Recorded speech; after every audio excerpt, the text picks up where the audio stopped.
कांग्रेस प्रदेश प्रवक्ता कुशल जेठी ने भाजपा को घेरते हुए सोलन में कहा कि पूर्व मुख्यमंत्री जयराम ठाकुर बागियों को गले लगा रहे हैं और वरिष्ठ भाजपा कार्यकर्ताओं को प्रताड़ित करने में लगे हुए हैं, जिसका सबसे बड़ा उदाहरण भाजपा के वरिष्ठ नेता रमेश धवाला है, जिनकी तुलना जयराम ठाकुर देहरा के छुटभैया नेता के साथ कर रहे हैं और भाजपा पार्टी के लिए धवाला द्वारा किए गए बलिदान को भी जयराम ठाकुर द्वारा अनदेखा किया गया, जिसका खामियाजा उन्हें उपचुनावों में भुगतना पड़ेगा। वहीं सुखविंदर सिंह सुक्खू ने रूठों को मनाया और अपनी पत्नी को देहरा से लड़ाने की हिम्मत भी दिखाई। उन्होंने कहा कि भाजपा कार्यकर्ताओं का मान सम्मान करना भूल चुकी है और अब वहां बागी सम्मान प्रथा आरंभ हो गई है। कांग्रेस प्रदेश प्रवक्ता कुशल जेठी ने कहा कि 1998 में रमेश धवाला के कारण भाजपा को प्रदेश में स्थिर सरकार मिली थी। यहां तक कि धवाला ने मंत्री पद केवल भाजपा पार्टी के हित के लिए लेने से इनकार कर दिया था। धवाला की सच्चाई और पार्टी के प्रति सच्ची निष्ठा रखने वाले नेता को जयराम ठाकुर ने बुरी तरह से प्रताड़ित किया, जिसका खामियाजा अब उन्हें भुगतना ही पड़ेगा।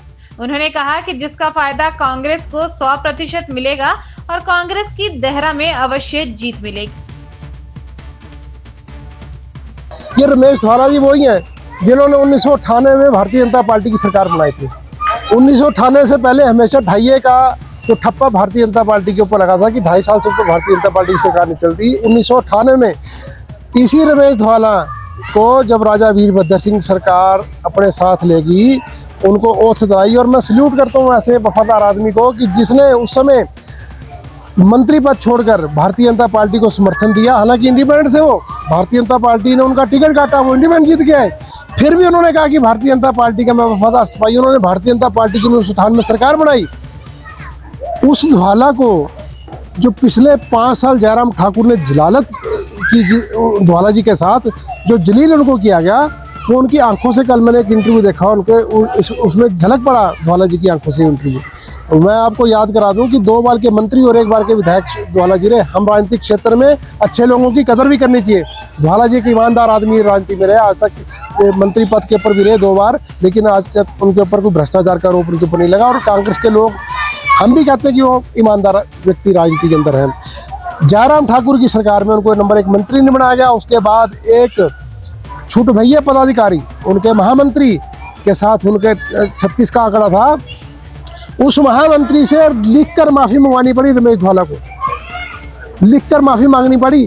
इससे ज्यादा जलालत क्या करेगी भारतीय जनता पार्टी अपने वफादार सिपाहियों के साथ? एक धवाला नहीं, भारतीय जनता पार्टी का हर एक कार्यकर्ता जो जिन्होंने भारतीय जनता पार्टी को अपने खून पर जीने से सींचा, जिन्होंने अपने परिवार, अपने व्यापार, अपना सब कुछ तबाह कर दिया भारतीय जनता पार्टी के लिए, उन लोगों को आज भारतीय जनता पार्टी की जो नई पौध है वो जलील कर रही है। मुझे लगता है सुखविंदर सिंह सुक्खू जिन्होंने एक हिम्मत दिखाई, एक निडर चीफ मिनिस्टर जिन्होंने एक रिस्क लिया अपनी धर्मपत्नी को चुनाव में मैदान में उतारा, और देखिए उनका आत्मबल देखिए, उनका आत्मविश्वास देखिए। पार्लियामेंट इलेक्शन में उन्होंने 2 अपने एमएलए उतारे, जहां एक सीट के ऊपर सरकार टिकी थी, उन्होंने 2 एमएलए के ऊपर दाव खेला।